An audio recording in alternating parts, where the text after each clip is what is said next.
¿Alguna vez nos hemos parado a pensar en cómo las palabras que escuchamos día a día van moldeando nuestro futuro? Hoy vamos a desgranar una idea que es cuanto menos provocadora, que nuestro oído, incluso más que nuestras propias acciones, es lo que de verdad traza nuestro destino. Vamos a ver de dónde sale esta premisa y, sobre todo, qué significa en realidad. Y todo, absolutamente todo, gira en torno a esta frase. Mi oído traza mi destino. Es una afirmación que tiene tela, ¿eh? Sugiere que el timón de nuestra vida no está tanto en lo que hacemos, sino en lo que elegimos y permitimos escuchar. Es una idea que pone todo el foco en la puerta de entrada a nuestra mente y a nuestro espíritu, el oído. Para entender de dónde viene todo esto, hay que partir de una base. Las dificultades, las pruebas, no son algo casual. Según esta visión, cada desafío es como este martillo que vemos. No está para machacarnos sin más, sino para ir rompiendo todo lo superficial, todo lo mundano, y para ir puliendo esa roca en bruto que es nuestro carácter, hasta sacar el diamante que llevamos dentro. Bien, pues este será nuestro mapa de ruta. Primero, la tesis principal, el oído y el destino. Después, vamos a ver una división bastante curiosa entre dos tipos de creyentes. Luego, daremos un giro para redefinir el amor como orden, y eso nos llevará de cabeza a la historia de Malco, que es fascinante. Y cerraremos con la aplicación práctica, la importancia de proteger lo que oímos. Venga, pues primera parada. Vamos a meternos de lleno en la idea que lo sostiene todo. Esa conexión directa, casi inseparable, entre lo que entra por nuestros oídos y el destino que acabamos viviendo. Y aquí está el meollo de la cuestión. Las palabras que escuchamos no son neutras para nada. Tienen un poder de seducción brutal. Como vemos aquí, algunas son como una melodía suave que nos lleva a un lugar de paz, de reposo. Pero otras son como un alambre de espino que nos arrastra a la angustia. Las voces que dejamos entrar nos están empujando constantemente en una dirección o en otra. Pasamos al segundo punto, y aquí es donde la cosa se pone de verdad interesante. Porque no se habla de la típica división entre los que creen y los que no, sino de una fractura que ocurre dentro de la propia comunidad de fe. La base de esto, al parecer, viene de una carta del apóstol Pablo. Se cuenta que, al mirar a la iglesia de Tesalónica, no se preocupó por la gente de fuera, sino por la de dentro. Vio a gente como la de la imagen, sentados, cómodos, con una fe que empezaba a coger telarañas, y un corazón que poco a poco se había vuelto frío e indiferente a la palabra que, se supone, debían estar escuchando. Y aquí se ve el contraste de una forma brutal. Por un lado están los afligidos y fieles. Son los que en medio de la tormenta, en lugar de soltarse, se agarran con más fuerza a su fe. Para ellos, el destino prometido es de descanso, de reposo. Pero en el otro lado están los complacientes. Oyen exactamente el mismo mensaje, pero les resbala, no les cambia. Toman sus propias decisiones y, según este texto, su camino le lleva directamente a la tribulación y algo descrito como pena de eterna perdición.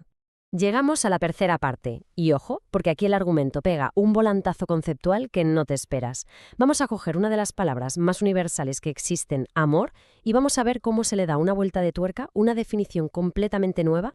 Claro, después de oír algo tan duro como eterna perdición para el segundo grupo, la pregunta salta sola, ¿no? Un momento, pero ¿no se nos ha dicho siempre que Dios es simplemente amor? ¿Cómo puede encajar una cosa con la otra? Y la respuesta que se plantea es, cuanto menos, sorprendente. Aquí, el amor deja de ser un sentimiento, una emoción. Se redefine como orden. Amar, desde esta perspectiva, no es sentir algo bonito, es estar alineado, estar en sintonía con un orden divino. Es una cuestión de obediencia, de estar literalmente ordenado. Para que entendamos este cambio de chip, se coge uno de los versículos más famosos de la Biblia, Juan 3:16. La propuesta es cambiar el verbo amó por ordenó. De modo que la frase quedaría así: porque de tal manera ordenó Dios al mundo. De repente, el sacrificio de Cristo ya no se ve como un acto puramente sentimental, sino como el acto definitivo de poner el universo en su orden correcto. Entonces, ¿cómo se ve esto en el día a día?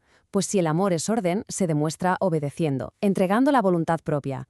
La idea es que, cuando uno se alinea con ese orden superior, los impulsos de rebeldía, ese león interior que a todos nos ruge de vez en cuando, pierden fuerza, se calman, quedan encauzados dentro de una estructura mayor.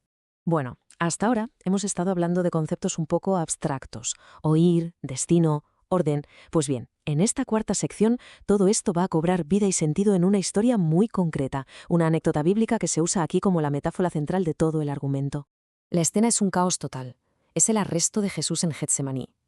En medio de la confusión, Pedro, que era pura impulsividad, saca una espada y ¡zas!, le corta la oreja a un siervo del sumo sacerdote, un hombre llamado Malco. Pero entonces Jesús hace algo increíble. Se agacha, recoge la oreja del suelo y se la vuelve a colocar. A primera vista, un milagro de sanación y ya está. Pero la lectura que se propone va muchísimo más allá del milagro físico. Se argumenta que lo que Jesús le devolvió a Malco no fue solo un trozo de carne y cartílago, fue su capacidad de oír espiritualmente. Le restauró la habilidad de tener fe, de entender el propósito de Dios, y con ello le abrió de par en par la puerta para cambiar su vida por completo. Y es que aquí la historia de Malco tiene una miga tremenda. Se explica que su nombre, Malco, significa proveniente de la realeza.